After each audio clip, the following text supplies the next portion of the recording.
আপনার যাবতীয় চিন্তা আমাদের গর্ভস্থ সন্তানকে নিয়ে, আমাকে নিয়ে নয়। এ তুমি কি বলছো? তাই তো, না হলে আমি আনন্দে আছি জেনে আপনার খুশি হওয়া উচিত। তা নয়, আপনি তো রীতিমতো অবাক হচ্ছেন। শোনো যশোধরা, কোনো মানুষের দ্রুত আবেগের পরিবর্তন ঘটতে দেখলে মনে প্রশ্ন জাগাটাই স্বাভাবিক। আমার আবেগের তো দ্রুত পরিবর্তন ঘটেনি স্বামী।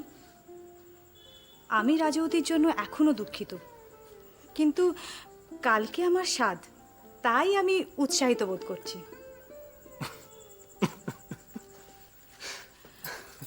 কি হলো, আপনি হাসছেন কেন? তুমি তৃতীয় সন্তানের মা হতে চলেছ, কিন্তু এখনো ছেলে মানুষ আছো। স্বামী, ভাগ্যিস আমি ছেলে মানুষ আছি, তাই আমাদের দাম্পত্য জীবন এখনো নিষ্প্রাণ হয়ে যায়নি। কারণ আপনি তো হাসতেও জানেন না, আনন্দ করতেও জানেন না, দিন রাত খালি চিন্তায় ডুবে থাকেন। দাও যশোধরা, চিন্তা করার যথেষ্ট সঙ্গত কারণ আছে, তাই আমি চিন্তা করি। যাই হোক, কালকে সাধের অনুষ্ঠানে তুমি একটু সাবধানে থেকো। হঠাৎ আমাকে সাবধানে থাকতে বলছেন কেন? কারণ খনা ভবিষ্যৎবাণী করেছে রাজৌতি চলে যাওয়ার পর সিংহলে চরম বিপদ ঘনিয়ে আসবে। তাই একটু সতর্ক থেকো কালকের দিনটা। কথায় আছে না, সাবধানের মার নেই। খনা যে ভবিষ্যৎবাণী করেছে সেটা ফলবে কি না সময় বলবে, তবে এখন আমি এ বিষয়ে ভাবতে চাই না।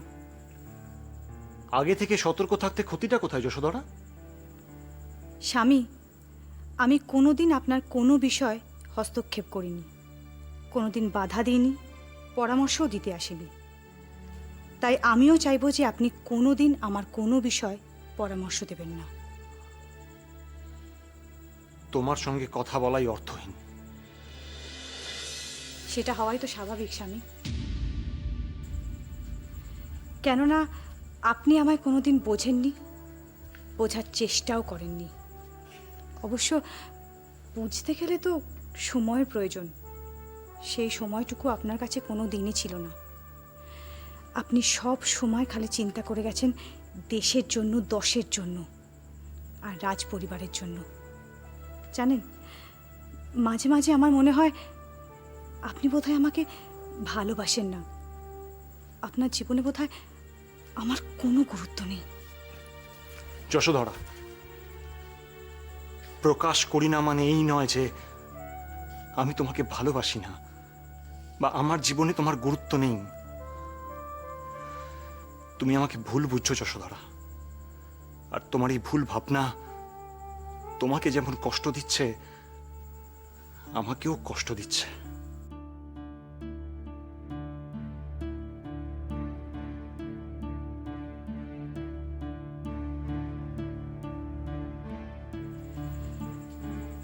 আমি ছেলে মানুষ হতে পারি স্বামী, কিন্তু আপনি আমাকে আদৌ ভালোবাসেন কিনা সেটুকু বোঝার মতো বুদ্ধি আমার আছে।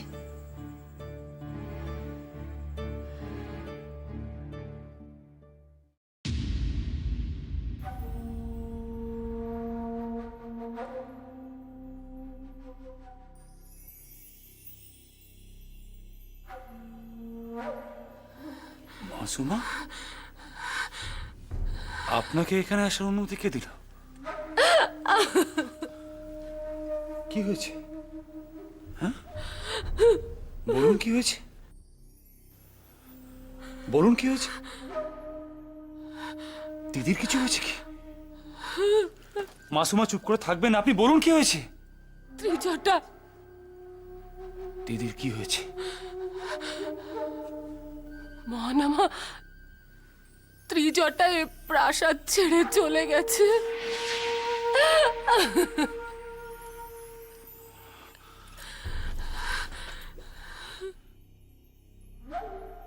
আপনি কি আমার সাথে রসিকতা করছেন?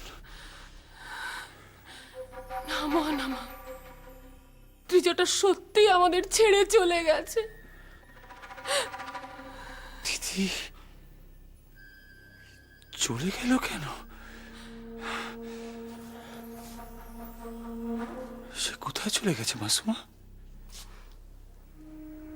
তার তো আর কোথাও যাওয়ার জায়গা নেই। সত্যি করে বলুন তো, তাকে কি প্রাসাদ থেকে বিতাড়িত করা হয়েছে? সেই ঈশ্বরের কাছে তোমার মুক্তি প্রার্থনার জন্য তীর্থে চলে গেছে মহানামা। তীর্থে গেছে? দিদি তীর্থ কেন মাসুমা? তিনি কেন হঠাৎ তীর্থে গেলেন? আমার কথাটা একবারও ভাবলেন না তিনি? ভাবলেন না যে আমার কি হবে, আমি কতটা একা হয়ে যাব? একবার কেন চলে গেলে দিদি? কেন চলে গেলে? আমার সাথে কেন এরকম হয় বলতে পারেন মাসুমা? আমার জীবনে কেন এরকম ঘটনা ঘটে চলেছে? কারণ ইচ্ছে করে তোমার জীবনে সমস্যা সৃষ্টি করা হয়, তাই। হ্যাঁ মহানামা, তুমি জানো ত্রিজটা কেন এই প্রাসাদ ছেড়ে চলে গেল? শোনো, ভ্রাতৃবন্ধনের দিনে তোমার নিজেকে নিজের আঘাত করা ত্রিজটা কিছুতেই মেনে নিতে পারেনি। সে উপতিষ্য আর ঐশিকার কাছে গিয়ে করজোড়ে তোমার মুক্তি ভিক্ষা করেছিল, কিন্তু তারা কেউ ত্রিজটার কথা শোনেনি। তাকে অপমান করেছে, এমন ভাব করেছে যেন ত্রিজটা তাদের দয়ায় এই প্রাসাদে রয়েছে। উপতিষ্য!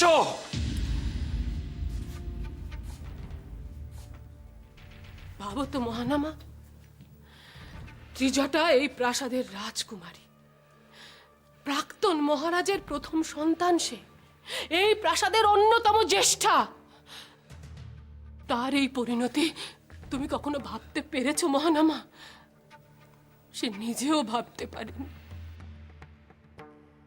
এমনিতেই তো তোমার এই বন্দি দশার জন্য সে নিজেকে নিজে দায়ী করে চলেছিল, তারপর এই অপমান।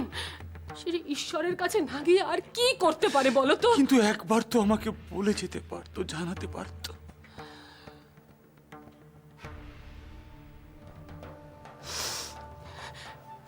ভেবেছিলাম তুমি কষ্ট পাবে। কষ্ট এখন পাচ্ছি না, এখন আমার কষ্ট হচ্ছে না, এখন চুরমার হয়ে যাচ্ছে না আমার ভেতরটা। খুব ভুল করেছে ও, একবার একবার বলা উচিত ছিল আমাকে। কি অপমান তাকে করা হচ্ছে, কি দুর্ব্যবহার থেকে করা হচ্ছে। আমি তো ছিলাম, আমি তো মরে যাইনি। আসলে মহানামা, আপনি কি করছিলেন মাসুমা? আপনি আমাকে জানাতে পারলেন? আমাকে ত্রিজটা বারণ করেছিল মহানামা। এই বারণটা না শুনলেই পারতেন মাসুমা। আমার যে কিচ্ছু করার ছিল না। আচ্ছা মহানামা, ত্রিজটা না হয় আমাকে বারণ করেছিল, কিন্তু এই প্রাসাদের অন্য কাউকে তো বারণ করেনি। তারা কেন এসে তোমাকে জানায়নি বলো? তারা ভেবেছিল তুমি জানতে পারলে হয়তো ত্রিজটার যাওয়াতে বাধা দেবে, তাকে আটকাবে। দেখো মহানামা, দেখো কাদের মাঝখানে তুমি বাস করছো, কাদের তুমি পরিবেষ্টিত হয়ে রয়েছো। এরা সবাই তোমার শত্রু, কেউ তোমার ভালো চায় না, কেউ না। কাউকে ছাড়বো না মাসুমা, প্রত্যেককে আমি উচিত শিক্ষা দেব, এই আমি কথা দিলাম আপনাকে। এইখানের এই আগুনটা যেন কখনো না নেবে মহানামা। তোমার আমার দিদি তোমার জন্য আত্মবলিদান করে গেছে। তার এই আত্মত্যাগের মূল্য কিন্তু তোমাকে দিতেই হবে মহানামা। বুকের এই আগুনটাকে দাবানলে পরিণত করো, গোটা সিংহল জ্বালিয়ে পুড়িয়ে ছাড়খাড় করে দাও। দিদির এই আত্মত্যাগ বিফলে যাবে না মাসুমা। আমি নিজে প্রত্যেককে উচিত শিক্ষা দেব। প্রত্যেককে এর মূল্য দিতে হবে মাসুমা। প্রত্যেককে সবার জীবন আমি বিভীষিকাময় করে তুলব। তবে তবে ভেবে দেখো মহানামা, ত্রিজটার এই চলে যাওয়া কিন্তু তার সম্মানটা অনেক বাড়িয়ে দিয়েছে। হ্যাঁ মহানামা, কোনো মানুষ যখন কোনো স্থান ত্যাগ করে চলে যায়, তার সেই ত্যাগটাই বড় হয়ে ওঠে। তার আগে সে কি দোষ ত্রুটি করেছিল সবাই সব ভুলে যায়। এক্ষেত্রেও তাই হয়েছে। তবে যাবার আগে তোমার ভাবমূর্তি উজ্জ্বল করার মতো পরিকল্পনা কিন্তু ত্রিজটা করে গেছে মহানামা। কি পরিকল্পনা? কাল যশোধরার স্বাদ। সারা সিংহল আনন্দে মশগুল হয়ে থাকবে। এই সময় যে কি পরিমাণে ঝড় উঠতে পারে তা কেউ কল্পনাও করতে পারবে না। কি করে মাসুমা?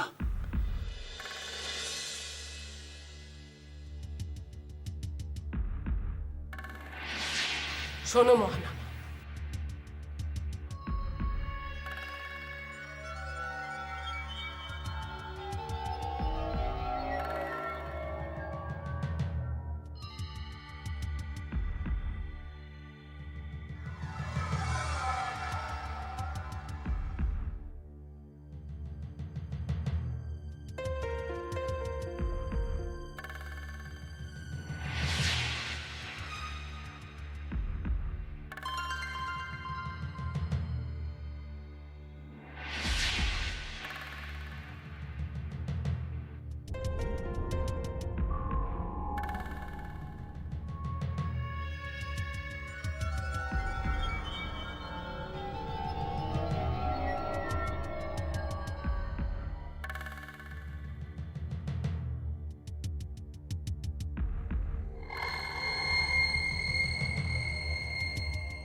সত্যি দিদি যাওয়ার আগে এরকম একটা পরিকল্পনা করে গেছে, আমি তো ভাবতেই পারছি না। হ্যাঁ মহানামা, দিদি আমাকে ভালোবাসতেন আমি জানতাম, কিন্তু এতটা আমি কোনোদিন কল্পনা করতে পারিনি। আমি সত্যি তার কাছে কৃতজ্ঞ।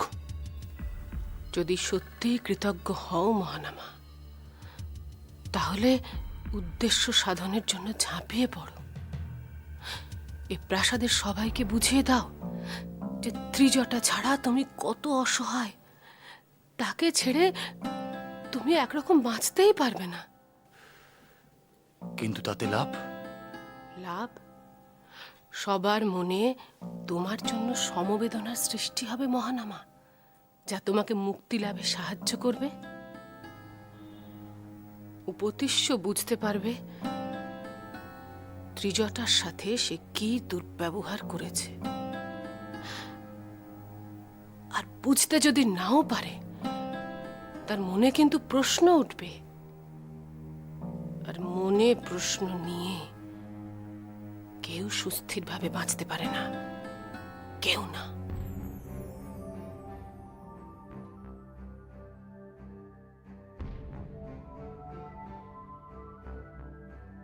আপনি একদম চিন্তা করবেন না মাসুমা, খুব শিগগিরই আমি নিজেকে মুক্ত করব। আর আমার এই মুক্তি হবে আমার দিদির উদ্দেশ্যে আমার শ্রদ্ধাঞ্জলি।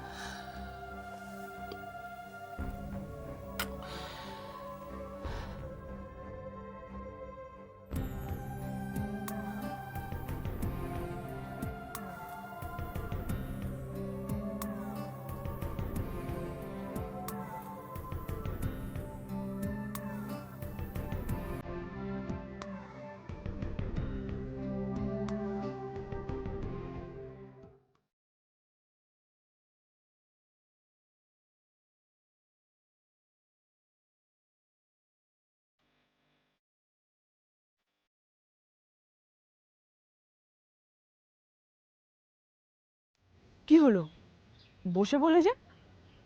ইচ্ছে হলো তাই। ইচ্ছে হলো মানে? তুমি প্রাসাদে যাবে না?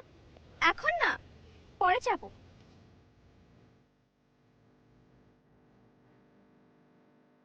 মিহির, মিহির দেখো দেখো, কি সুন্দর একজন পাখি হচ্ছে, দেখো না। ওরা কিরকম স্বাধীন, তাই না? যখন খুশি যেখানে খুশি উড়ে বেড়াতে পারে। জানো মিহির, আমারও এদের মতো ডানা মেলে আকাশে উড়ে বেড়াতে ইচ্ছে করে। আর কি ইচ্ছে করে বলো? এ কি, তুমি দাঁড়িয়ে রইলে কেন? বসো। আরে বসো না।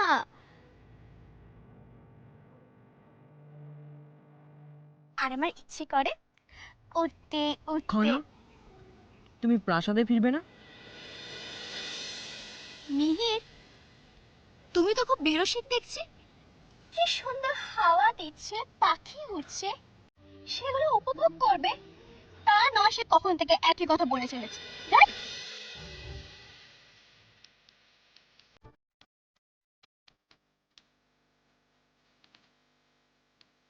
খনা, খনা শোনো। আচ্ছা বাবা, আমার ভুল হয়ে গেছে। এবার বলো কি বলছিলে? বলবো না, যাও। বাবা, এইটুকু মেয়ে আবার এত রাগ থাকে নাকি? জানতাম না তো। কি বললে? আমি এইটুকু মেয়ে? তাই তো। দাঁড়াও, তোমায় দেখাচ্ছি মজা। মিহির দাঁড়া বলছি।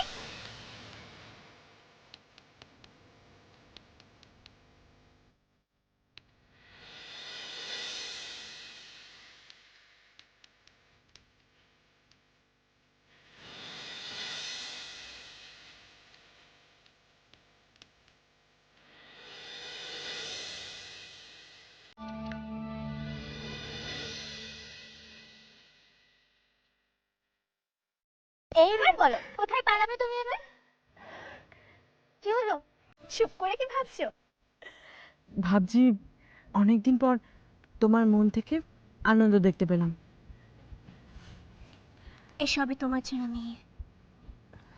সত্যি, তোমার জন্য আজ আমি কত হালকা বোধ করছি জানো। যাক, শেষমেশ তোমার জন্য আমি কিছু অন্তত করতে পারলাম। কি ভাবছো তুমি? কই, কিছু না তো। আমি জানি তুমি কি ভাবছো। কি ভাবছি বলো তো? এই যে আমি কখন প্রাসাদে যাব, তাই তো? কিন্তু আমি এখন প্রাসাদে যাব না। এখন আমি তোমার সঙ্গে মন ভরে গল্প করব, প্রাণ ভরে ঘুরবো। এতদিন আমি তোমার সাথে সময় কাটাতে চাইতাম, আর আজ তুমি নিজেই আমার সাথে সময় কাটাতে চাইছো। তার মানে আমার সাথে সময় কাটাতে তোমারও ভালো লাগে। তার মানে তোমার জীবনে আমারও গুরুত্ব আছে। কি হলো, যাবে তো? কোথায়? ঋদ্ধির গৃহে। আমরা তখন ঋদ্ধির গৃহেই যাচ্ছি, আর তোমাকে আমার সাথে যেতে হবে। এখন? হ্যাঁ বাবা, এখনই। চলো চলো,